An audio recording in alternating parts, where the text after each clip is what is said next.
Evet, selamünaleyküm. Umre yolculuğumuz tüm hızıyla devam ediyor. Bağdat'taki ikinci günümüz.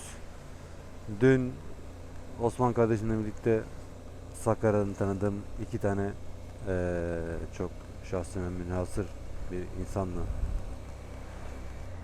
burada tekrardan buluştuk. Sağ olsun bizi burada güzelce ağırladı. Burada onun evinde kaldık.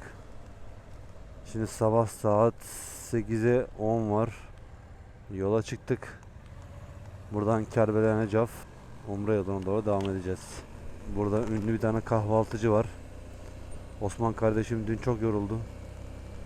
Şu an gözlerinin altı çökmüş durumda. Birlikte güzel bir kahvaltı yapacağız. Buranın ünlü kahvaltıcısı. Buranın ünlü kahvaltıcısıymış. Şimdi kahvaltımızı yapıp sonra yolumuza devam edeceğiz inşallah. Abi dün akşam bir tavuk yedik. Yani bir kişilik yemek iki kişilik gibi yani. Yani porsiyonlar çok büyük. Abi pilav zaten ben herkesin bitirebileceğini sanmıyorum. Çok fazla israf oluyor bana kalırsa. Bunlar da mini mini birler, çalışkan ikiler. Okula gelmişler.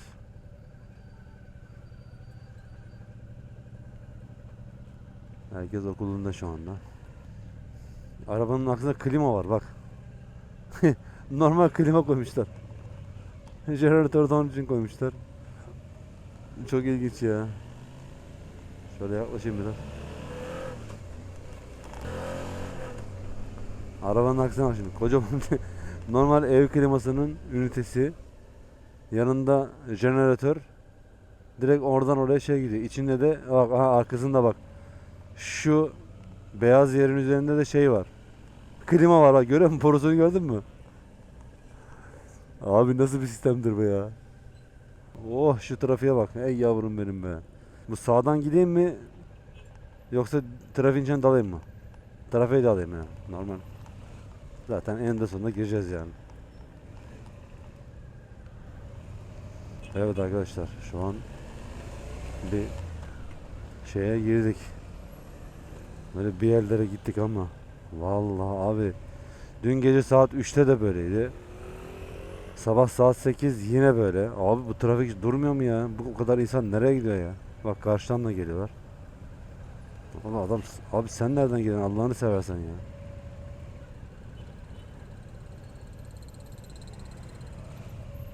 Evet şu anda. Evet trafik bu arkadaşlar böyle yani. Buna hazırlıklı gelin yani buraya geliyorsunuz. Arabalar çok ucuz olduğu için herkesin evinde 3 tane araba var abi. Normal yani bu trafiğin olması. Evet arkadaşlar. Bir kahvaltıcıya geldik ama bakalım.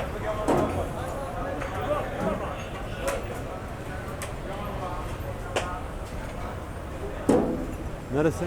Burası. Bilmiyorum. Yok kebap yok ya, kebap değil. Ha bunlar ne ya? Evet. Şimdi getirdik onu böyle güzel bir kahvaltıcı. Ona süt getirdik. Sağ olsun. Hiç acıkmadım ama. Hiç acıkmadın mı? Dün tavuk yedik. Abi kahvaltı yedim. Bak şu börekten... Ha tamam. Oo maşallah maşallah. Maşallah maşallah. İdare idare. Maşallah.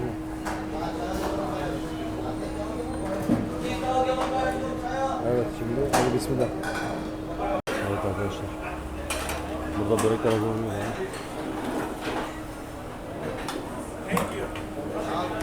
Hayırlı işler. Kahvaltılıklar burada. Kaymağa bak. Ekmek arası yapıyor bak. Kaymağa bak. Ekmek arası kaymak.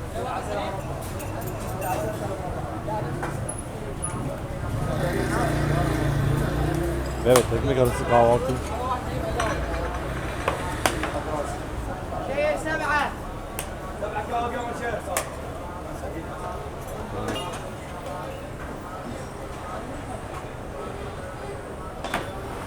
Evet.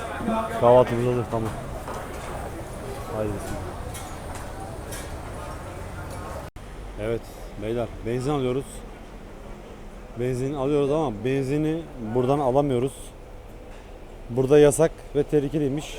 Oradan bidona dolduruyorlar. Böyle gidip motora koyuyoruz. Oradan vermiyorlar. Böyle. Evet şu adam. Evet böyle. Böyle benzini bu şekilde alıyoruz. Petrolden şeyden vermiyorlar. Pompadan vermiyorlar. Böyle bu şekilde alabiliyoruz. Benzin istasyonu kuralları böyle işliyor. Arkadaşlar Irak'taki güvenlik had safhada. Ben böyle bir güvenlik önlemi görmedim arkadaşlar. Benzin alırken motorları şeye yaklaştıramıyoruz. Pompalara yaklaştıramıyoruz. Çünkü LPG ve benzin bir arada bulunca patlıyormuş. Bunun güvenlik önlemi olarak ne yapmışlar? Bidonla koyuyorlar benzini. Motorlara bidonla koyuyoruz. Çünkü daha güvenli böyle. Yasak, kameradan izliyorlarmış. Onun için motorları kenara çekiyoruz. Orada gelip bidonla dolduruyorlar ama bidon taşıyor niyeyse yani. Benzin taşırdı komple, blok hep oldu benzin. İnşallah havaya uçmayız şimdi giderken böyle. Yani bu da farklı bir güvenlik önlemi. Nasıl bir güvenlik önlemiyse artık. Evet arkadaşlar. Irak deyince akla Bağdat gelir. Bağdat'tan sonra da akla Babylon gelir. Yani Babil. Ünlü Babil'in asma bahçelerinin olduğu yer.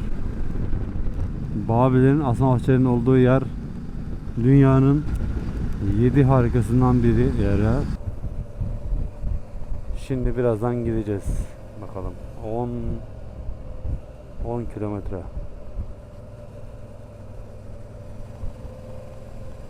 Evet arkadaşlar şurası hemen bilet gişesi. İçeride pasaportları gösterdik.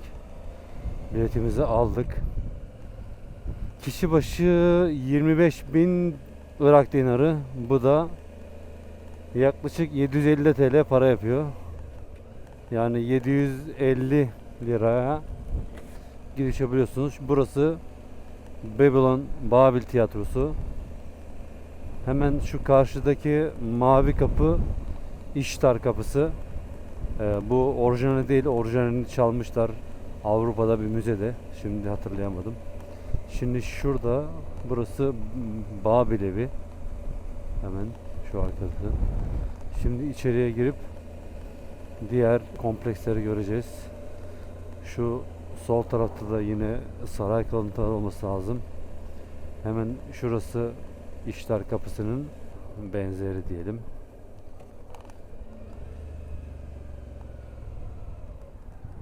Hemen şuradan şöyle bir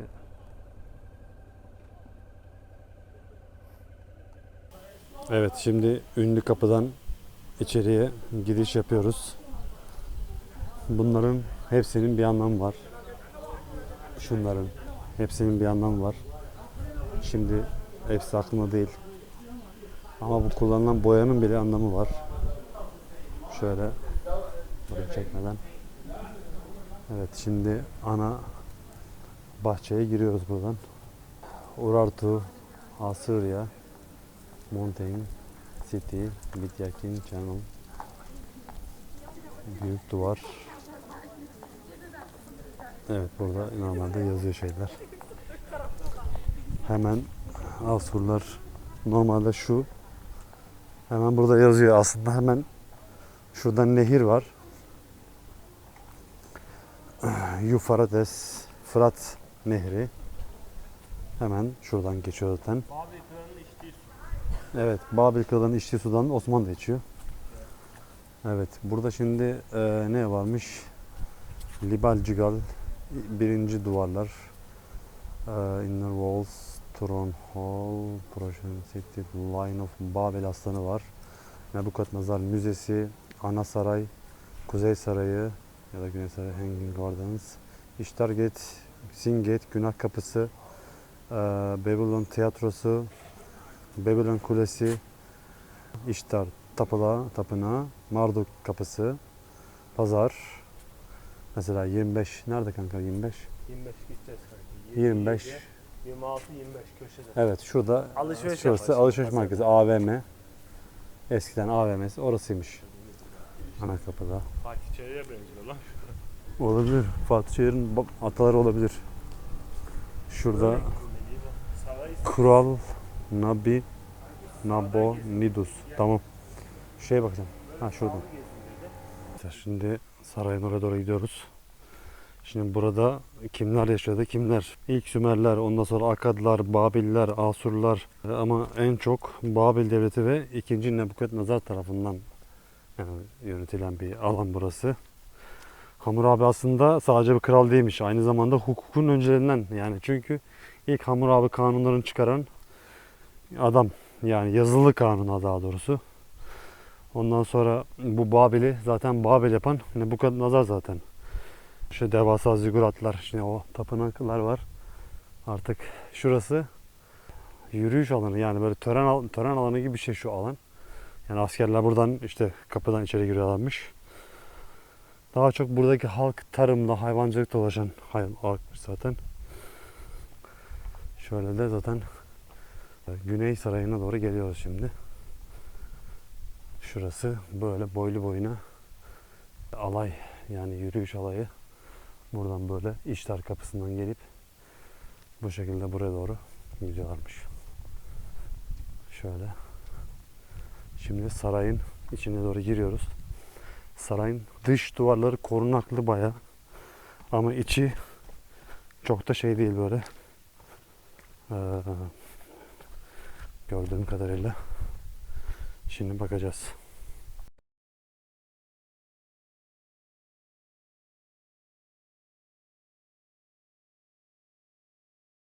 Güney Sarayı. Yani Güney Sarayı Babil krallarının konutu ve yönetim merkezi aynı zamanda burası. Saray zaten büyük mimarisi şehrin gücünü ve işte zenginliğini gösteriyor. Çünkü gerçekten çok büyük. Güney Sarayı genelde kalın taş duvarlar var. Bayağı geniş. Büyük avluları var. Her şey yani her oda büyük bir avluya çıkıyor. Duvarlarında işte renkli kabartmalar, motifler var. Şimdi bakacağız oraya. Bu saray sadece hani yaşam alanı değil aslında buranın merkezi yani siyasetin de merkezi aynı zamanda. Çünkü bütün görüşmeler, ondan sonra dini hayat burada geçiyordu. Kral işte burada toplantılar yapıyor, önemli kararları burada alıyorlardı. Aynı zamanda zamanında işte ziyaretçiler yani buraya kralı ziyarete gelenler de bu alanlarda ağırlanıyordu. Buralar böyle biraz labirent gibi şu an görünen. Yani şöyle tam olarak hani şeyini anlayamıyoruz hani hangisi ne yapısı, hangisi ne yapısı. Ama şöyle gördüğümüz kadarıyla yani çok güzel. Çok fazla bilgilendirme yapı yok.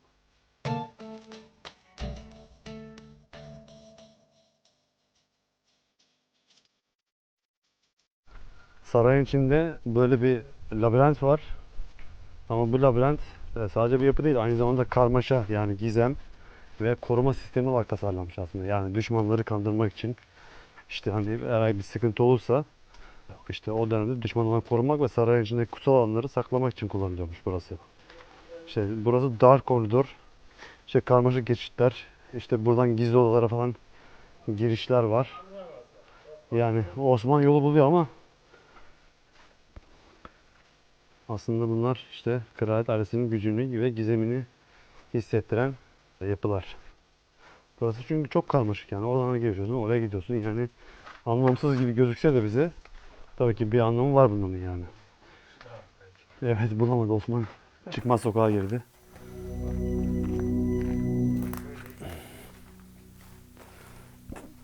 Evet labirentte dolaşıyoruz şu anda. Yani Osman şu an düşman askeri olmuş olsaydı şu an bizi ya böyle bir sıkıntılı yere götürecekti ya da şimdi çoktan ölmüştük yani. Osman bulabileceğiz mi burayı? Ama şimdi buradan bir Babil askeri çıkıp Avlu. ne oldu? Avluyu tam. Şimdi taht salonuna geldik. Taht salonu Babil kralların tahta oturduğu işte devlet işlerini yönettiği işte aslında burası normalde çok görkemli bir yerdi. Duvarlarda işlemeler, motifler Burası aynı zamanda bir oda değil yani. Normalde kralın gücünü ve otoritesini simgeleyen bir alan aslında, yani sadece bir oda olarak değil. Çünkü yapı ne kadar büyükse o kadar da işte güçlü olduğunu gösteriyor. Aslında bu salonun duvarlarında renkli çinilerle, aslan, ejderha motifleriyle süslenilmiş. İşte aslında her detay Babil'in sanatını ve gücünü yansıtmak için özenle tasarlanmış. İşte tavanlar aslında burada normalde bu açık değil tabii ki. Böyle tavanlar da varmış zamanında ama tavanlar çok yüksek olduğu için işte gelenler böyle buraya gelince bir o falan oluyormuş yani böyle. Yani şaşırıyorlar. İşte burası Bak şöyle de bak kesmiş. aslında bir buranın, evet, şöyle bir şey var orada, evet. Burası normalde siyasetin kalbiydi. İmparator burada oturuyordu. Taht salonunda gezinirken işte burada düşün, binlerce yıl önce oturan kralların sesleri, oradan bağırıyordu kral işte, oğlum onu getir, elma getir, armut getir, şu padişahı bana çağırın, bu kralı getirin falan. Biz böyle rahat Şu an dolaşamazdık. evet, burada böyle rahat dolaşamazdık tabii ki yani. Kral çıkardı buraya. Burada görkemli bir tane şey olurdu. Şöyle. Düşünsene böyle şurada oturduğunu. Buraya çıkıyorsun. Böyle. Kapalı olduğunu düşünelim böyle. Çok ilginç bir olurdu gerçekten. Burada görkemli bir tane taht. Gerçekten çok farklı. Kralın odası hemen şurada. Taht odası. Şimdi odanın arkasındayız. Böyle burada da bir geçit var. Muhtemelen burada kullanılan işte odalar, işte hizmetlerin kaldığı, belki kralın özel odaları ya da gizli geçitler. Yani böyle Osman biliyor işte böyle işleri. Böyle. Şimdi yine arkadaki böyle gizli odalara geldik. Burada aslında hep odalar işte yani. Böyle bir yere giriyoruz bakalım. Nereye gidiyoruz Osman? Kalın odalar işte küçük odalar. Aa evet. Burası zindanı mı acaba? Evet, zindan gibi bir şey de olabilir yani. Farklı bir şeyler. Şöyle çıkalım Osman. Adamlar, bak burada su kanalları gibi bir şey var böyle. Arkada muhtemelen burada su, atık sular da olabilir. Çünkü bir kanal sistemi gibi bir şey var burada. Evet, bu altı bayağı boşluk yani. Şimdi bakalım, gidiyoruz şimdi. Şuradan geldik şöyle aradan. Şimdi yine salona mı çıktık?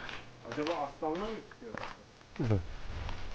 Burası yine taht salonu. Şu kapıdan girdik. Bu kapıdan çıktık. Evet, şimdi taht salonundan çıkıyoruz şu anda. Evet, şimdi ileride zigguratlar falan var. Şu karşıda labirentler. Bakalım şuralarda işte sarayın diğer odaları. Şimdi çıkıyoruz bakalım. Bu arkada da Bu maaş. hurma ağacı çıkmış o aradan. Burada ne? Buraya gitmiyor. Burada da böyle yine. Şu alan normalde benim hatırladığım kadarıyla bu surların duvarı suyla çevriliydi. Zaten burada bir kanal var böyle. Şöyle geliyor. Altta da böyle dehlizler var. Şurada var. Şurada var. Şurada var dehlizler.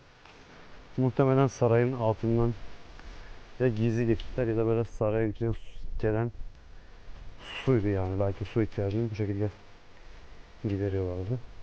Gel. Kapıyı aç. Marduk! Biz geldik. Aç kapıyı bakayım. Evet, burası da şimdi asma bahçelerin olduğu yer diye tahmin ediyorum. Asıl yer buradaymış ama kapalı. Normalde evet, şimdi kulenin olduğu yer normalde şurası diye tahmin ediyorum. Bak, çünkü şurada hemen duvarda kabartmalı var. 1, 2 aşağıda 3, 4 tane kabartma var da. Şurada da var bak. Böyle. Evet bak, böyle şurada 1, 2, 3, 4 şöyle şuraya doğru gidiyor böyle. Bak burada da var tam karşımızda. Hemen şurada. Aşağı doğru gidiyor böyle. Bilmiyorum kameradan gözüküyor mu? Evet, zoomluyorum. Evet, şöyle. Bak şurada 1. Şu 2, 3. Şurada 4, 5. Şöyle dönüyorum bu tarafa. Bak şu duvarda var şöyle. Şu karşı duvarda daha net belli oluyor ışık vurduğu için. Burası işte dünyanın 7 harikasından birisi olan yer aslında bu saray falan değil. Normalde buradaki asma başlar. Yani burası kule. Böyle tavana kadar, böyle yükseğe kadar çıkan bir kuleydi. Burası dünyanın 7 harikasından birisi olarak kabul ediliyor. Rivayete göre Babil kralı Nebukadnezar, yani 2. Nebukadnezar, Med prensesi Amitis için inşa ettirmiş. Çünkü Amitis doğup büyüdüğü yeşil dağlık toprakları çok özlüyormuş. İşte burası çöl olduğu için de kral ne yapmış? Çölün ortasında böyle kat kat göğe yükselen bir teras yaptırmış böyle. Yani biliyorsunuz o meşhur resmi, böyle yukarı doğru çıkıyor. Her katta böyle şeyler var, teraslar var. Normal hem dağ görüntüsü veriyor hem de yeşillik görüntüsü veriyor. Bu şekilde Amitis için yaptırmış. Düşün yani, böyle bir çölün ortasında sevdiği kadın için. Normalde bu tabi tartışmalı olan şeyler. Bugün Babil'de asma bahçelerine ait kesin bir arkeolojik kanıt bulunmamış tabii ki. Yani böyle bir Babil kulesi var mıydı, yok muydu? Çünkü içeride bile kule hakkında farklı resimler var yani. Hiçbirisi birbirine benzemiyor. Ama yani böyle bir asma bahçe olduğu her zaman söyleniyor. Şimdi tarihçiler tabii ki daha iyi bilir, ben bilmiyorum ama okuduğum şeylerle ilgili bilgilendiriyorum. İşte normalde burası bulunmamış. Bazı uzmanlar bahçelerin aslında başka bir şehirde, yani mesela Ninova'da olduğunu düşünüyorlar. Tabii bu da, bazıları ise bahçenin sadece eski metinlerde anlatan efsanevi bir güzellik. Öyle anlatmışlar yani, öyle bir şey falan var diye. Ama tabii ki yani böyle bir şey var mıydı, yok muydu olarak tam bilinmiyor, tartışmalı. Ama eğer bahçeler gerçekten Babil'deyse o dönem için çok muazzam bir mühendislik olmuş. Su Dicle Nehri'nden çeşitli kanallarla, işte pompalarla yukarıya doğru getirilmiş. İşte o dönemdeki mühendisler elektrik ve işte modern makineler olmadan bu suları işte yukarı nasıl pompaladılar? Çünkü burası göğe kadar yükseliyor. İşte o su nasıl yukarıya kadar çıktı? Çünkü sulamaları gerekiyor bahçelerde. Asma bahçe sadece bir yapı değil, aşkın, özlemin ve insanın doğayı şekillendirme gücünün sembolü olmuş. İşte bak, binlerce yıl sonra bile hala bunları konuşabiliyoruz. Evet, şimdi burası Alay Caddesi. Şöyle gidiyor. Normalde bir ucu da bu tarafta böyle. Buradan böyle geliyor. Bu şekilde gidiyor. Artık şimdi bakalım. Burası saray kompleksi. Buradan ta böyle geliyor. Şuraya kadar. Şurası Nimha Tapınağı. Tapınak. Bu işte Marduk'un işte dini anlayışı. Böyle bir farklı bir dini anlayışı. Oraya geçince bakacağız ona da. Aslan da orada var. Evet. Babil Aslanı da şurada hemen. Yine burada saray kalıntıları var. Saddam'ın sarayı da en yukarı tepeye yapmış. Yani ben de işte yani bir imparatorluk kurmak istiyorum gibi. Çünkü Saddam'ın farklı düşünceleri vardı. Bu düşünceler zaten onun sonu oldu. Bu dünya kimseye kalmıyor tabii ki. Şimdi gidiyoruz bakalım. Evet arkadaşlar, bir ufak bir yanlış olmuş. Şimdi o az önce gösterdiğim yer İştar Kapısı'nın olduğu yermiş. Aslında Babil'in asma bahçelerin olduğu yer şu alanmış. Yani ufak bir teknik hata olmuş. Yani muhtemelen burasıydı yani. Ben de tam tarihçi değilim ama buradaki yapı işte böyle yuvarlak bir şekilde gökyüzüne doğru uzanıyordu. Şimdi hemen ileride Babil Aslanı var. Şimdi oraya doğru gideceğiz. Burası da bayağı farklı bir yer. Çünkü çok şey olmuş yani böyle. Orası sanki daha çok kuleye benziyordu ama burası kulenin yapıları. Ama zaten o İştar Kapısı'nın olduğu yerde zaten bir kule üzerine yapılı olduğu için ufak bir teknik hata oldu. Ben orayı sanmıştım. Ama haritada gösteren yer burası. Burası gibi burayı gösteriyor. Çok böyle bilgilendirici tabela da yok. Hani şurada şu var, burada bu var diye bir tabela da yok. Sadece girişte bir şey var ama yani onu tabi oradan anlayamıyoruz. Hani şurada bir tabela olsa, hani burası şurası diye, öyle bir şey olmadığı için Ve ben de çok tarihçi olmadığım için ancak bu kadar yani. Çok da yapacak bir şey yok. Ben de yeni öğreniyorum. Şimdi burada Talha Uğurlar gibi bir tarihçi olsa şimdi bu sıcakta adam yüre yüre buraları anlatırdı şimdi. Hem de çok keyifli bir şekilde anlatıyordu. Ben çok seviyorum onun anlatma şeklini. Yani kendisine yazdım ama dönmedi bana da. Yani belki şimdi burada mesela yazdığına göre ana saray yazıyor burada. Şimdi yani ya haritada bir sıkıntı var ya bende bir sıkıntı var bilmiyorum. Şu tabelaya göre burası ana saray olarak da gözüküyor burada. Yani muhtemelen öyle yani tam benim de kafam karıştı artık yani. Evet şimdi Babil Aslan'ın olduğu yere doğru gidiyor. Orası gerçek çünkü zaten aslanın kendi heykeli var. Babil Aslanı işte dediğim gibi yine Babil antik kentinin içinde. Bu bazalttan yapılan heykel milattan önce 6. yüzyılda Nebukadnezar yani 2. Nebukadnezar döneminde yapılmış olması muhtemel diyorlar. İşte bazı araştırmacılar da diyor ki aslanı Kassitler döneminde tarihlendiriliyorlarmış. Şimdi bunun yaklaşık genişliği 2,6 metre gibi. Yüksekliği de 2 metre. Oldukça sağlam siyah bazalt bloktan oyulmuş. Evet. Heykel kudretli bir aslan figürünü tasvir ediyor. Aslan antik Mezopotamya'nın güç ve krallığın sembolüymüş o zamanlarda. Aslanın pençelerinin altında bulunan küçük bir insan figürü var hemen şurada da. Bu figür de Babil'in mutlak gücünü gösteriyor. Altındaki şey de işte düşmanın üzerindeki egemenliğini simgeleyen bir şeymiş. Yani altındaki düşman. İşte Mezopotamya sanatında sıkça görülen bu tema diyor. Tanrısal ve kraliyet otoritesinin yeryüzündeki temsilini anlatıyormuş. Evet. Babil İmparatorluğu'nun en parlak zaten şurada yazıyor. Güneş yok diyor. Evet. Bu normalde aslında hemen şöyle geçeyim bir dakika. Güneş ters geliyor. Şöyle etrafını dolaşıyoruz. Bakalım. Evet. Aslan bu. Yani ben daha çok büyük bir şey diye bekliyordu idim. Ama değil. Açı daha güzel böyle. Evet bu aslında Babil'in baş tanrısı haşa. Marduk'un sembollerindeymiş. Yani Marduk'un sembolü.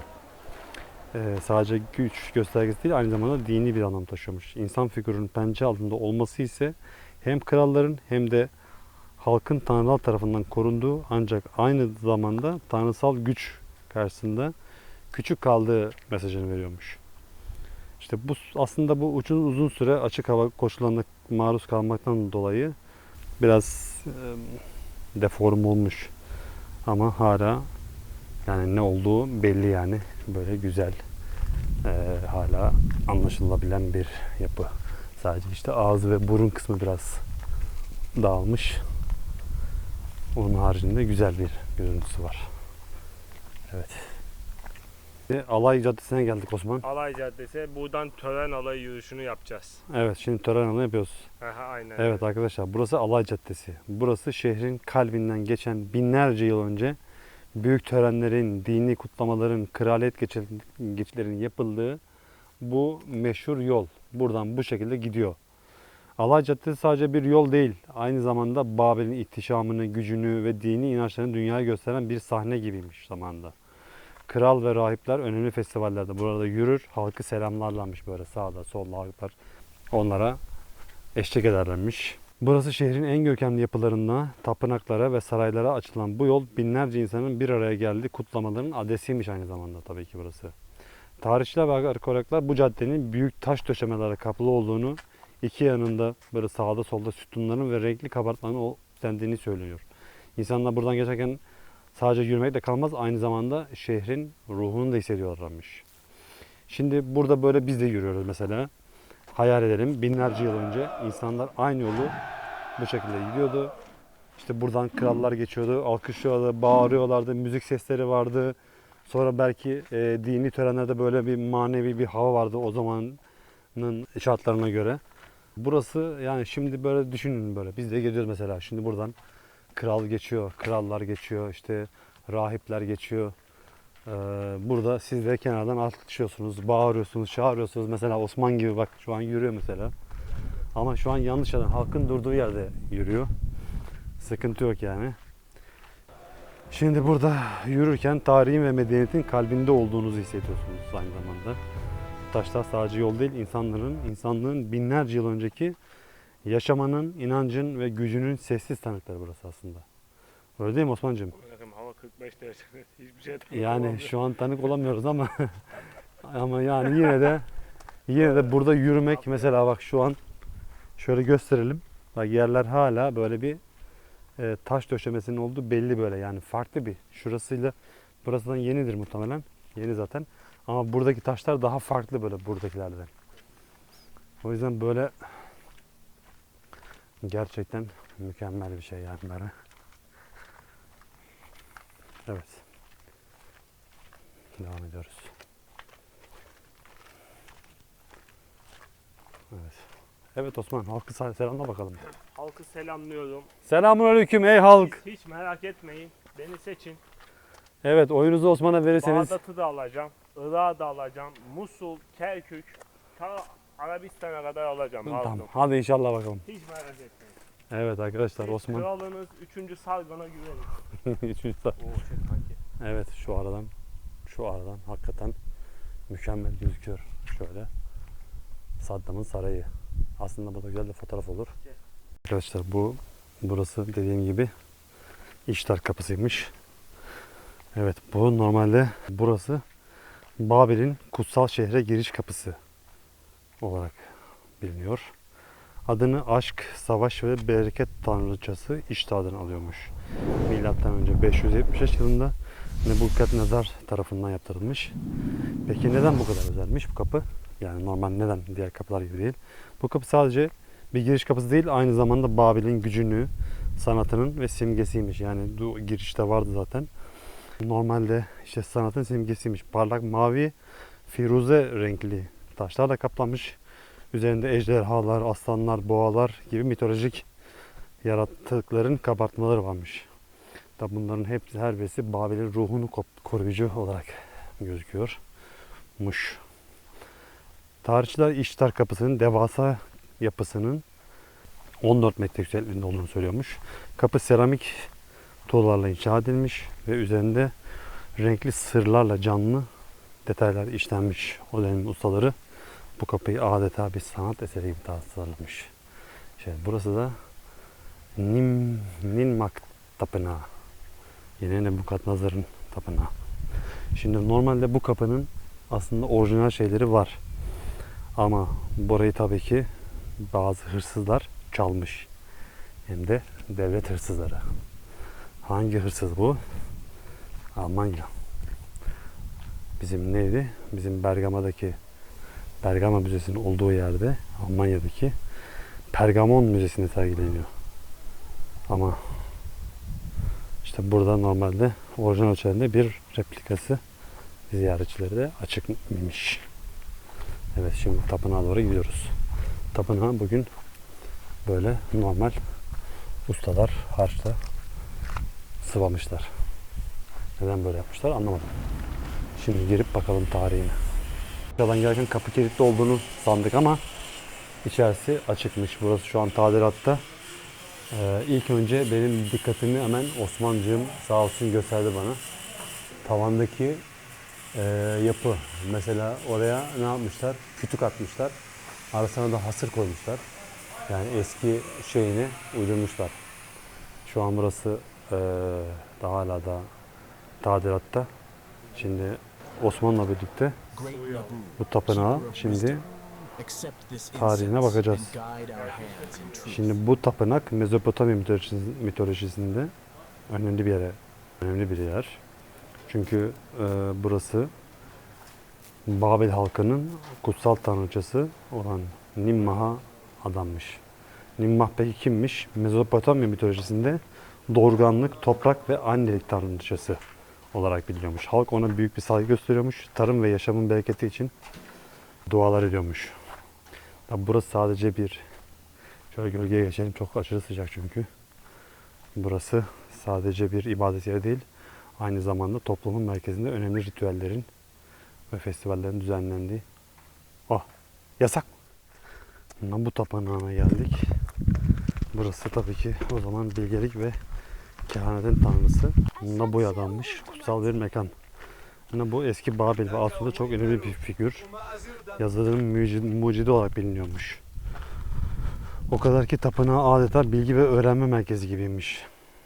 Diğer tarafta da hemen kim var?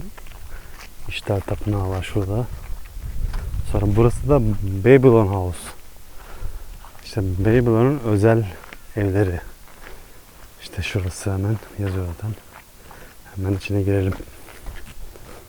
Evet, Babylon evine giriyoruz. Bunlar da ahşap üstü şey. Evet.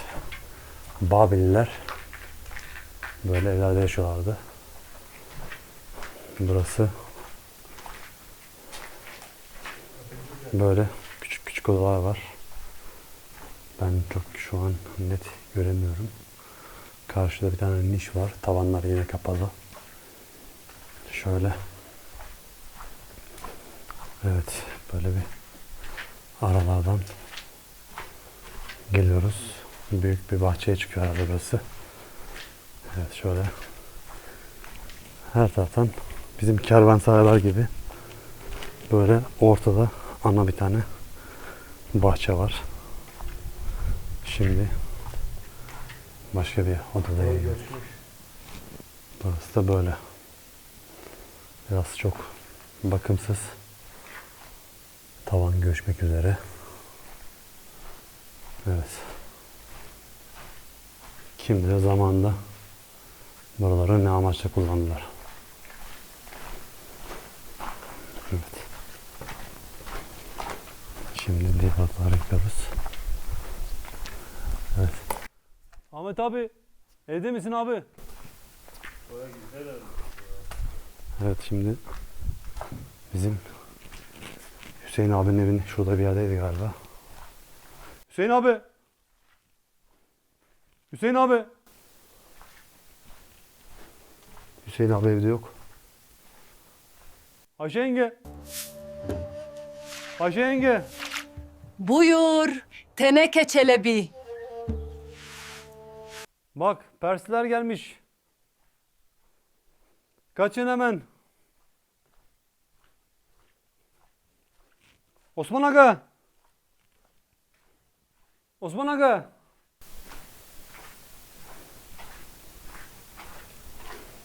Evet buradan da dışarı çıkılıyor. Osman Aga.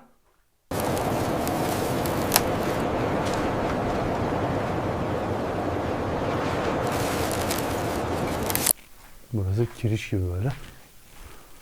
Çünkü yok böyle bir ay evin eşek olasın. Ya Osman. Vallahi Ya. ya. Ne yapıyorsun Osman? Osman korkutuyor bizi şikayetçi. Evet. Şimdi Bu güzel mi? Osman Aga evdeymiş. Osman Aga'yı aldık gidiyoruz şimdi. Allah. Patlama Sarayı burada. Nebukadnezar'ın sarayı burada. İştar Kapısı'nın giriş burada. Şimdi diğer tapınaklara geliyoruz.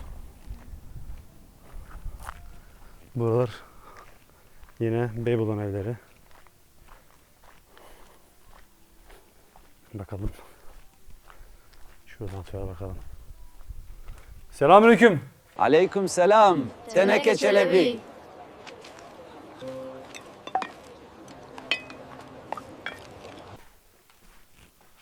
Evet burası küçük.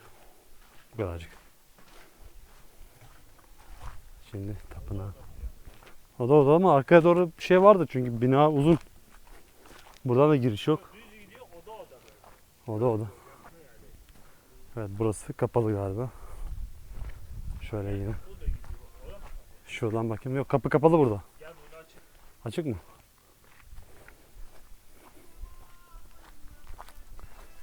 Evet şimdi şurada kapıyı bulduk. İnşallah. Gireceğiz şimdi bakalım.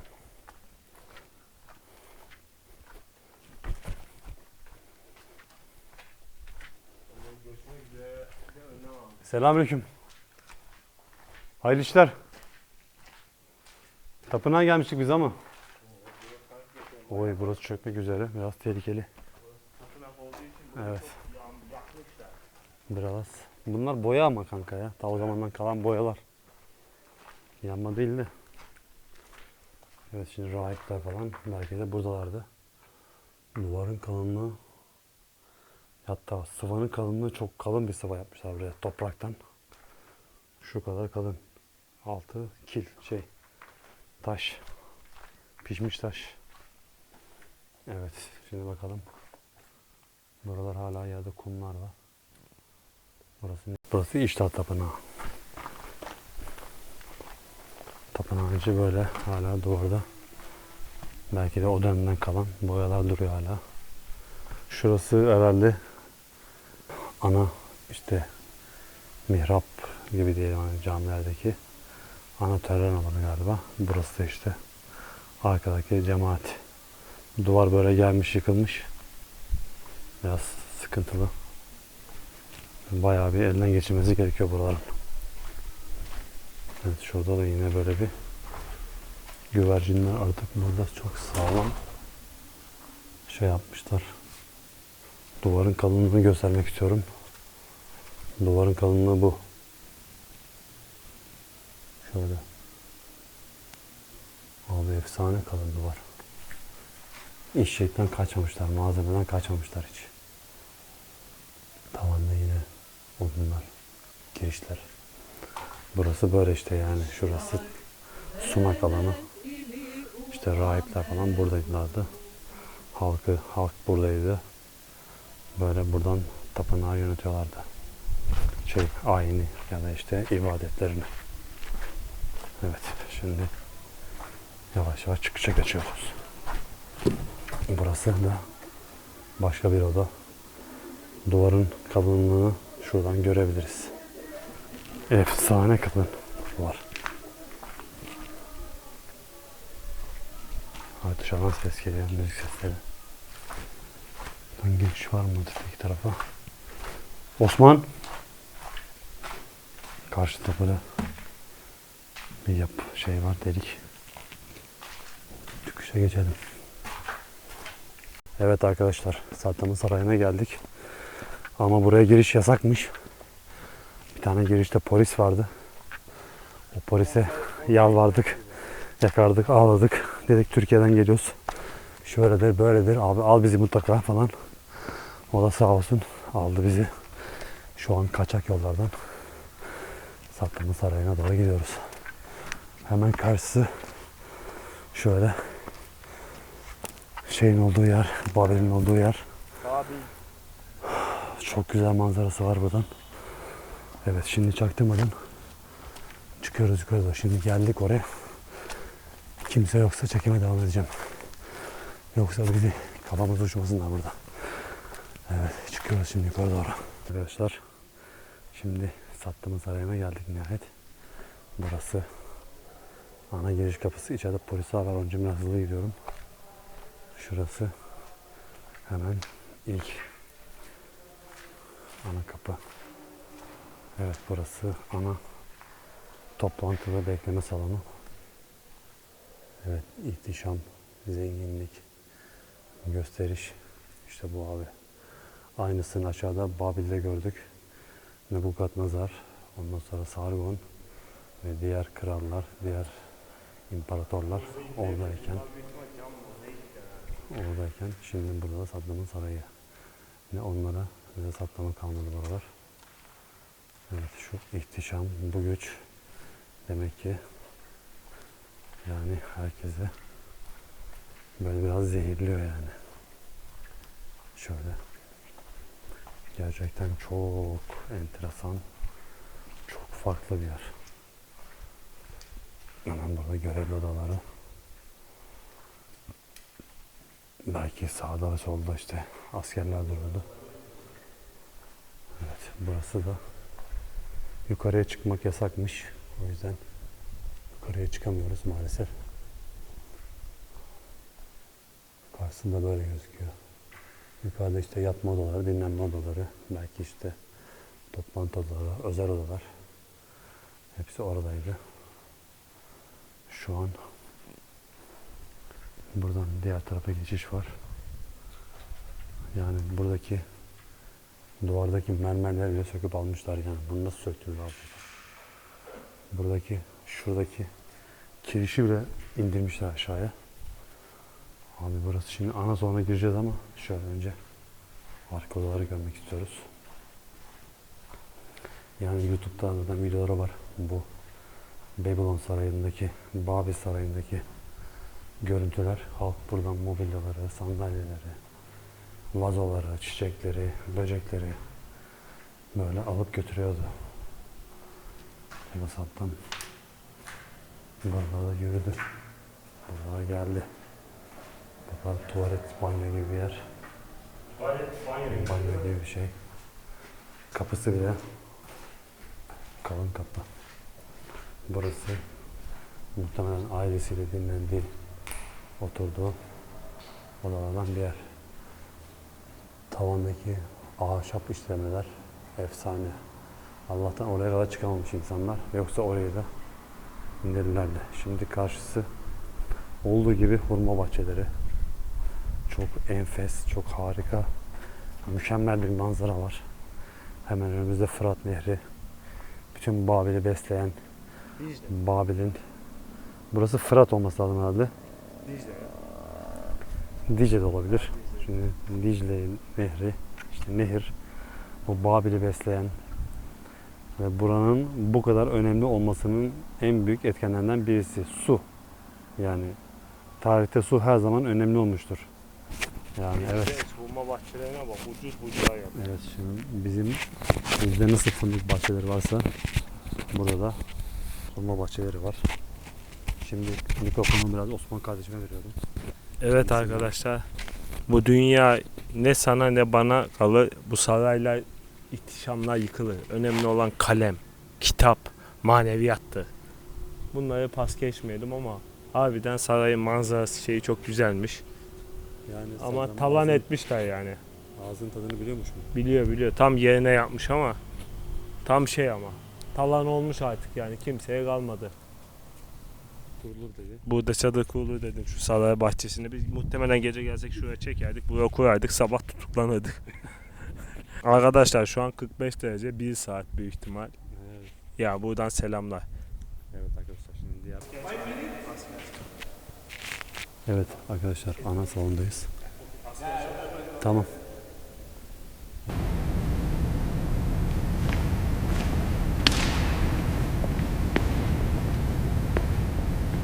Evet, şimdi askerler çağırdı. Onun için çıkıyoruz şu anda. Evet, şu an gidiyoruz. Evet, gidiyoruz. Ana salonda böyle. Şimdi şu duvarda Osman kankam kartal gözüyle tablo gibi bir şey var orada. Gördü ama ben tam net ne olduğunu göremiyorum. Kabartmalar gibi bir şey var orada. Yukarısı da böyle. Şu yukarıda da böyle bir kabartma var. Nerede? Şimdi memur geldi, dedi ki 15 dakika sonra ben yemeğe gideceğim dedi. Onun için çıkın dedi. Şimdi 15 dakika içinde biteceğiz inşallah hepsini. Tavandaki şeye bakıyorduk. Orada Babil İştar kapısı var. Nebukadnezar var. Ondan sonra işte yine o İştar tanrıçası var. Tanrıçalar var. Sonra yine yukarıda Babil aslanı var. Nebukadnezar var. Yukarıda yine burası neresi? Şu cami var. Oraya gidecektik. O minareye. Minareye gidemedik. Şeyde kaldı. Ters bir tarafta kaldık. O kapıdan giremediğimiz için oraya gidemedik. Yine Irak'a ait bazı simgeler var yine burada. Petrolün simgesi var. İşte yeşillik ve hurmanın simgesi var. Yine bir yerde bir televizyon alıcısı ya da TV kulesi gibi bir kule var. Böyle yani İran zenginliğini, medeniyetini gösteren bir tablo gibi. Burası muhtemelen Saddam'ın oturduğu taht salonu gibi, yani koltuğu. Burada tam ortada, bak şimdi tam ortada şey var, yuvarlak, Apollon mu? Apollon mu diyorlar bunu? Burada duruyorsun, geliyorsun. Tam Osman'ın durduğu yerde. Buradan selamlıyorsun Saddam'ı. Zaten etrafında böyle şeyler var. bir çizgi var böyle. O çizgiden içeri muhtemelen belli bir şeye kadar geçebiliyorsun. Yani herkes oraya giremiyor. Abi burada klimalar nerede lan? Borularına çıkıyor. Abi klima sistemleri şurada bak, yukarıda delikler var. Klima sistemi gibi öyle. Yine bu tarafta da var bu şekilde gizli klima sistemleri. Abi her taraf toz toprak. Bu şekilde. Her taraf açık olduğu için tabii ki toz toprak olmuş yani. En çok şuraya kadar gelebiliyordun. Buradan muhtemelen işte selam verebiliyordun ya da işte konuşabiliyorsun. Hemen şu noktada. Burada yine bir şeyler var böyle. Şurada arkada böyle gizli sistemler mi var? Böyle bir ısıtma sistemi gibi, elektrik sistemi gibi bir sistemler var. Ya telefonla Şimdi burayı... Burada tam dediği gibi oturduğu yer kaldı. Evet zaten böyle abi. Ben videosunu görmüştüm çünkü. Şurada çünkü gelen Nehrin güzelliğine bak ya. Ne güzel. Tam şuradan akıyor. Şöyle kıvrılıp arkaya doğru geliyor. Şurada bir tane daha zigurat var şurada bir yerde. Şu tarafta bir yerde herhalde. O zigurat da önemli bir yer. Şurası galiba. Şu karşıda hemen. Onların yine böyle tapınma, ayin yaptıkları yer. Bu Babelilerin. Hemen şu ileride de bir tane daha var şurada. Osman kankam da burada böyle. Çok güzel, mükemmel bir manzara var. Ha tamam. Evet, saray da bu. Böyle. Evet, selamünaleyküm arkadaşlar. Selamünaleyküm. Şimdi bu Necef yoluna doğru giderken yol kenarında bir tane tabela gördük. Prophet of Hazreti Eyüp yazıyordu. Dedim ki gidip bakalım neymiş ne değilmiş. Burası da şimdi ters yönden geçeceğiz. Burası şimdi Necef Kerbela yolu, daha doğrusu Necef yolu. Bütün Şiiler bu yolu kullanarak geçiyorlar. Tabela olunca hem dedik bir öğlen namazı kılalım. Hem de dedik bir şey yapalım, su içelim, dinlenelim bir. Çünkü hava 45 derece şu anda. Hava 45 derece, hem dinlenelim hem namaz kılalım dedik, öğlen namazını. Girdik içeriye. Şu karşıki bina Hazreti Eyüp Peygamber'in kabri olduğu söyleniyor. Ama biz şimdi biliyoruz ki daha doğrusu biliyoruz değil de öyle inanıyoruz. Hazreti Eyüp'ün mezarı Şanlıurfa'da. Burada Hille'de değil diye biliyoruz. Yani öyle inanıyoruz. Doğrusunu Allah bilir. O yüzden bu şekilde inanıyoruz. Böyle gittik hem dinlenmiş olduk. Kısacası bu yani. Şimdi Necef'e 56 kilometre var şu anda. Hava 42-43 derece. Saat 3 gibi o civarda. Bakalım, yoldayız. Eyüp Peygamber'in kabrinin olduğu yer aynı zamanda bir Hüseyiniye gibi yapmışlar. Bütün Şiiler orada yemek yiyorlar, şey yapıyorlar. Genellikle Hintliler, Pakistanlılar çok fazla vardı bugün nedense. Bir Pakistan grubuyla beraber tanıştık. Bayağı bizi görünce sevindiler. Bayağı bir böyle hani sohbet, hoş şey yaptık, sarıldık, kucaklaştık. Yani gerçekten Türkleri çok seviyorlar, bizi çok seviyorlar. Allah onlardan da razı olsun. Allah onların ülkelerini inşallah Hindistan'a karşı, diğer düşmanlarına karşı güçlü eylesin inşallah. Allah'ım onların geleceklerini parlak etsin inşallah. Çok iyi insanlar. Böyle kardeşlikler, böyle insanların birbirini sevmesini. Ay! Polisler bile bize selam veriyor böyle. Güzel ya. Irak güzel ülke arkadaşlar. Gerçekten güzel ülke. Yani girmesi çok zor. Ama çıkması daha da zor. Hani girmesi şunun için zor. Girmesi şunun için zor. Çok fazla işlem yapman gerekiyor. Evrak işleri, kontroller, pasaportlar, onlar, bunlar, şunlar. Ama çıkarken de gerçekten burası çok büyük bir ülke. Çok güzel bir ülke. Tarih dolu. İnsanlar bizi de seviyor hakikaten burada. Yani biz bir kötülüğünü görmedik Irak'ın. Güzel ülke yani, kim ne derse desin. Herkes farklı düşünebilir ama ben yani Irak'ı çok sevdim gerçekten. Burası bir zamanlar dünyanın en güçlü medeniyetlerin ev sahipliği yaptı bu topraklar arkadaşlar. Yani bakmayın şu an bu şekilde olduğuna. Buralar bir zamanlar dünyanın göz bebeğiydi. Bugün Fransa neyse, Paris neyse, işte New York neyse, Londra neyse, bir zamanlar Bolu, aynen Bolu neyse, Sakarya neyse, yani bir zamanlar burada böyleydi yani arkadaşlar. Yani bu tarihi bir gerçek yani. Burada abi burası ilmin merkeziydi İslam zamanında da yani. Bağdat, Şam, ondan sonra İstanbul, yani bunlar çok önemli noktalardı yani. Mekke, Medine, yani bunlar gerçekten çok önemli noktalardı yani. Bağdat ana gibi yer, Bağdat gibi diyar olmaz. Yani kelimesi boşuna söylenmemiş yani.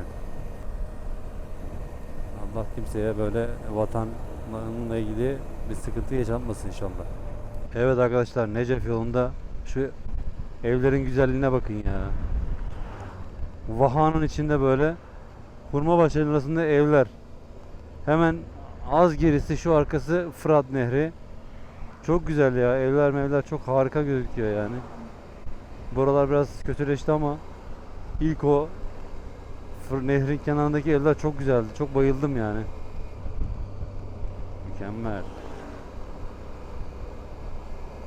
Evet, buralarda çok fazla kontroller var. Az önce yine bir kontrole girdik. Gümrük kağıdı, pasaport, kontroller, onlar, bunlar, cevaz, mevaz, hepsini verdik anasını satayım. Evet. Ali Veliullah. Evet, Ali Veliullah yazıyor. Allah'ın velisi Ali. Evet, bayrağın büyüklüğüne bak. Her yerde bayraklı adam var. Oh. Burası herhalde Küfe miydi? Yoksa ya da Necef'in girişi. Çok güzel ya. Market Al İmam Ali. Hı hı. Evet, birazdan Hazreti Ali'nin türbesine gireceğiz inşallah. Evet, selamünaleyküm arkadaşlar. Buradan normalde türbe hemen şu solda, ama oraya giriş şu arkada. Burası değil herhalde ya. Burası tek yön.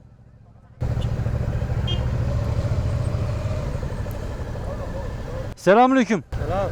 İmam Ali, this place no enter. ممنوع ممنوع ممنوع. This no enter. طبوا وينهم هناك ما طبوا وينهم. اجوا من هناك. هناك ممنوع. انت من اي بلد انت؟ What? من اي بلد؟ ايران؟ Türkiye. تركيا. دراجة تركيا؟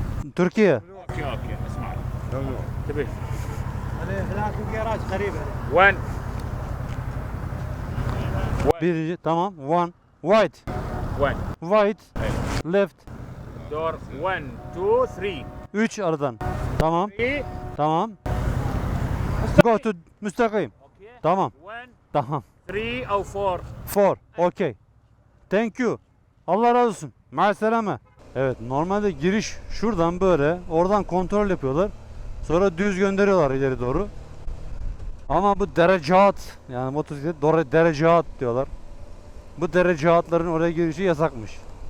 Niyeyse anlamadım. Sağa dön kanki. Kanki 4. aradan sağa döneceğiz, tamam mı? 4. ara. 4 dedi, 4 dedi. Yok, sonradan 4 gösterdi. İkinci, evet. Aha. Ondan sonra şu aradan çıkmaz. İkinci sokak değil, 3. sokaktan böyle düz gidin dedi. Sonra sağa dönün. İkinci, 3. 4. aradan tekrar sağa dön dediler. Ondan sonra yine böyle dolaşıyoruz. Aslında çok yakın, hemen şu arkada. Ama oraya girişte bütün pasaportları, şeyleri, her şeyi kontrol ediyorlar. Herkesin kimliğine bakıyorlar. Oraya özel tek gidiş bir yol yapmışlar. Niyeyse. Yani normalde niye böyle bir şey yaparlar anlamıyorum yani hani. Evet, Necef'in Hazreti Ali Türbesi'nin hemen girişi. Şöyle arkaya da çekeyim. Evet, Hazreti Ali'nin türbesi burası.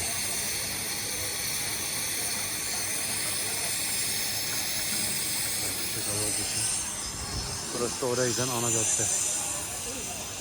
Böyle Çok güzel bir nokta.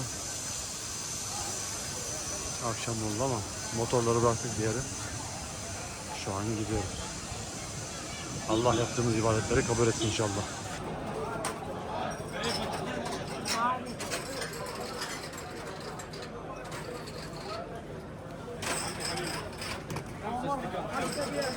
Para bile mi? Meşhur çay. İki. No, şeker no. Oğlum beyken. Şeker attım.